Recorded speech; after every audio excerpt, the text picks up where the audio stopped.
Okay, I want you to picture a map of Africa. Specifically, the Horn of Africa, that part that juts out into the ocean. Right. If you look at any official map, like in a classroom, you just see one country there, Somalia. One big, solid color. Yep. On paper, a single state, capital in Mogadishu. Exactly. But if you actually go there, the reality on the ground is totally different. In the north, you have this region about the size of Florida, and it has its own money, its own police, even its own biometric passports. They have peaceful elections. It's called Somaliland. But here's the catch. The catch, if you try to use that passport to, say, fly to London. Good luck. It's basically a souvenir because in the eyes of the UN, of the US, of the world, that country doesn't exist. And then you look just a bit to the west, to South Sudan. They broke away from Sudan back in 2011. And for them, it was the complete opposite. The red carpet rolled out almost immediately. A seat at the United Nations, recognition from everyone. They got the golden ticket to statehood. And that right there is the paradox. You have Somaliland, which is, by most measures, a functioning, peaceful state, completely ignored. While South Sudan, which, let's be honest, has had immense struggles with conflict since day one, is a full member of the club. So that's our mission today. We're going to dive into this tale of two secessions and try to answer a really basic question. What actually makes a country a country? Is it about how well you govern? Is it a checklist? Or is it just about having powerful friends? Well, it's a bit of all three. But as we'll see, it's mostly about paperwork. And we've got some great sources for this. We have the actual text of the 2005 Comprehensive Peace Agreement for South Sudan. The divorce papers, basically. Exactly. And we're putting that next to a legal analysis of Somaliland's case by a researcher named Aaron Kreuter, plus some core international law docs. Okay, so let's start at the beginning. The legal definition. I think most of us just assume a country is a country because, well, it's there. Right. It's intuitive. And there's actually a legal basis for that intuition. It's called the Montevideo Convention from 1933. And this is basically the official checklist for being a country. I was looking at Article 1, and it's super simple. You need 4 things. 1, a permanent population. Idiot people. 2, a defined territory. Gotta have land. 3, a government. And 4, the capacity to enter into relations with other states. Seems straightforward, right? You'd think. So let's run Somaliland through that checklist. Population, yep, about 3.5 million. Check. Territory. Yeah, it's based on the old British colonial borders. Government. For sure, they have a president, courts, the whole deal. And they talk to other countries, or at least other entities, Ethiopia, the UAE. So, they pass. Under this checklist, Somaliland is a country. And this is what lawyers call the declarative theory of statehood. The if it quacks like a duck theory. Precisely. The declarative theory says if you function like a state, you are a state. Your existence is a fact. The law should just, recognize reality. But obviously that's not how it works in the real world, because if it did, Somaliland would have a flag flying in New York right now. And that gets us to the other theory, the constitutive theory. This is the country club theory. The cool kids table. Exactly. You can have the best government, the most stable society, but if the existing members of the club don't vote you in, you're not a state. You're just a rogue province. And that's the trap. Somaliland aces the declarative test, but they're failing the constitutive test. While South Sudan passed both. So the big question, how did South Sudan get the invitation to the club? They had a very important, very specific document, the Comprehensive Peace Agreement, the CPA, from 2005. I was digging through the CPA in our sources. It's a monster of a document. But the really critical part seems to be something called the Machakos Protocol. Machakos Protocol is the smoking gun. It's Chapter 1. And in it, the parent state, the government of Sudan in Khartoum, formally agreed that the South had the right to self-determination. That phrase alone, self-determination, that's huge. Most governments would fight a war to avoid even saying those words. It's the nuclear option. Here. But Khartoum signed it. They agreed to a referendum in 6 years. They put it in writing. If you vote to leave, you can go. So it wasn't a breakaway. It was a negotiated settlement. It was a negotiated divorce. Yeah. And that is everything. Because the parent state consented, South Sudan wasn't breaking any rules. They were just fulfilling a contract. Okay, but why? Why would any country agree to just let a third of its territory walk away? Especially the part with most of the oil. That's where the powerful friends part comes in. This wasn't just two sides in a room. You have to look at the signature page of the CPA. Oh, yeah, it's a who's who of global politics at the time. You have the witnesses, the United States, with Colin Powell signing. The UK, Italy, the UN, the African Union.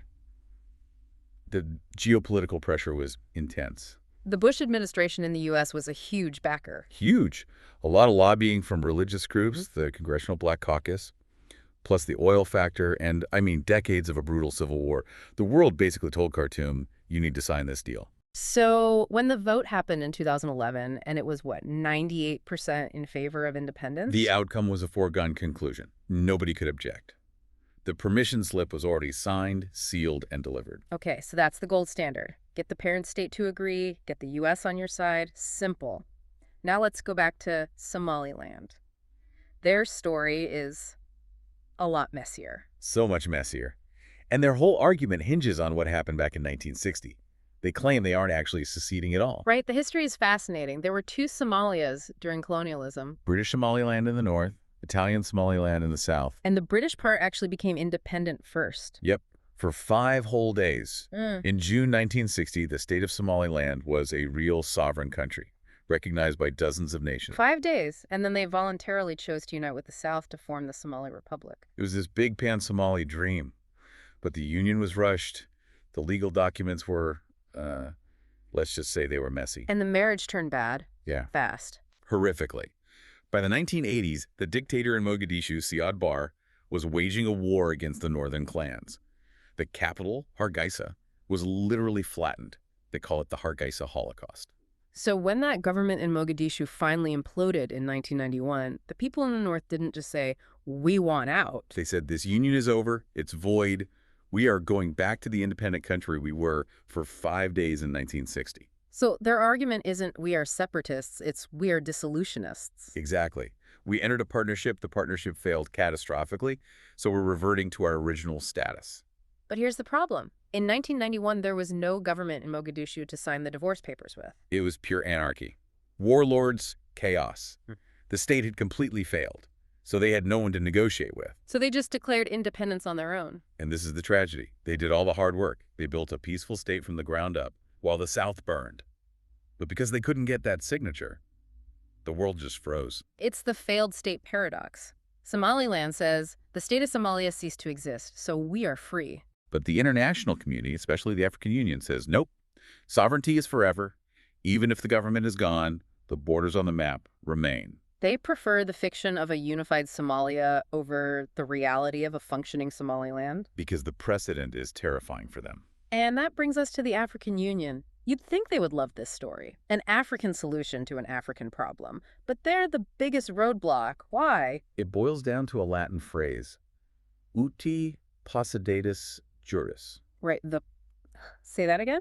Uti possidetis. It sounds like a magic spell. It really does. What's it mean? It basically means as you possess under law. And for the AU, it's the sacred rule that colonial borders, no matter how illogical they are permanent. They're frozen in time. The map you got in 1960 is the map you're stuck with. Forever. That's the idea. And they are absolutely terrified of opening Pandora's box. Which means what? Fragmentation. If Somaliland can redraw the map, then why not Katanga in the Congo? Or Biafra in Nigeria? Almost every country has a region that could make a similar case. The fear is the whole continent could unravel. So even bad borders are better than no borders. For the AU, order trumps justice. Every single time. But wait, Somaliland has a clever argument against Udiposidatus, don't they? They aren't trying to draw a new border. That's their trump card. They argue, we are respecting the colonial borders. We just want you to recognize the border between the former British protectorate and the former Italian colony. It seems like a perfect legal loophole for the AU. And you know what? The AU knows it. They sent a fact-finding mission there in 2005. The report came back glowing. It said Somaliland's case was unique and compelling. So what happened? They buried the report. Why? Because Mogadishu, or what passed for a government in Mogadishu, objected. And the AU will not recognize a breakaway region if the parent state, a fellow member, says no. It's a club that protects its own members, even the ones that are falling apart. So you have these two massive principles clashing. You have territorial integrity borders are sacred versus self-determination. And the analysis in our sources is pretty blunt. In the real world of international politics, territorial integrity wins almost every time. Unless you have that golden ticket. Unless you have the parent state's consent. Is there any other way out? What about something called remedial secession? I've heard that term used for Kosovo. Right. The idea there is that if a state commits genocide or massive human rights abuses against a group, that group sort of earns the right to leave as a remedy. Well, considering Hargeisa was bombed into rubble by its own government, you'd think Somaliland would have a pretty strong case. Morally, yes, Hmm. absolutely. But legally, the bar is almost impossibly high. Right. Because who gets to decide what counts? Every separatist movement claims oppression, And you'd need the UN Security Council to back it. which is not easy. I mean, look at Kosovo. Most of the West recognizes it, but Russia and China don't. Spain doesn't because they're worried about Catalonia. Mm. Everyone is always looking at their own political backyard. So it's not really about the law at all in the end. It's just politics. 100%, which gets us back to those powerful friends. South Sudan had them. Somaliland doesn't. Why not? They've been peaceful for 30 years. They're not causing trouble. And that's the cynical tragedy of it. Because they're stable, because they're not producing pirates or terrorists, the international community can afford to just ignore them. That's incredibly cynical. If they were causing more problems, they'd get more attention. It's the squeaky wheel gets the grease. But also, think about it from a Western perspective.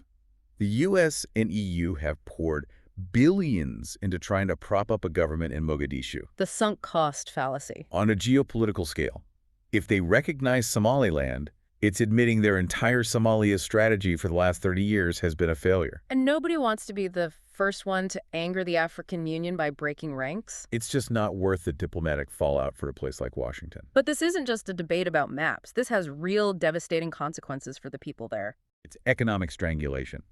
Because they are a recognized state, they can't get World Bank loans. They can't get IMF support. I read they can't even get proper international mail service. Nope.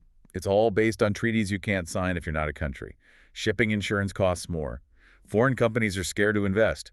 Who do you sue if a contract breaks? A court in a country that doesn't exist. It just puts a hard ceiling on their development. And all the while, South Sudan, which has all the recognition and access to aid, has suffered through years of devastating civil war.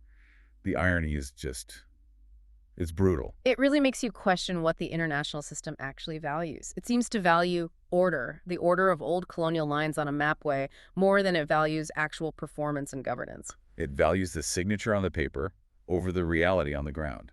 South Sudan got the signature. They played by the rules and got the golden ticket. Somaliland built a functioning state but never got the permit. And in international law, there are no squatters' rights to sovereignty. So what do? Just wait forever? Well, lately they've been trying to shake things up. They signed a deal with Ethiopia, a huge landlocked country. Offering them sea access. Exactly. In exchange for, potentially, recognition. It's a massive gamble. Because if they can just get one country, one domino to fall. Maybe the others follow. Or maybe it starts a regional war. That's the risk they're taking after 30 years of being patient. Wow. This really just peels back how much we take the world map for granted. We assume it's a reflection of reality. But maps are just political arguments drawn on paper. They aren't facts. So here's the final thought I want to leave everyone with. You have a place that functions like a state in every meaningful way. It collects taxes, it keeps the peace, it holds elections. But the world insists it isn't one. At what point does the fiction of a unified Somalia give way to the reality of a functioning Somaliland? How long does a reality have to exist before we agree to change the map? That's the question. And there's no easy answer. Thanks for diving deep with us. We'll catch you on the next one.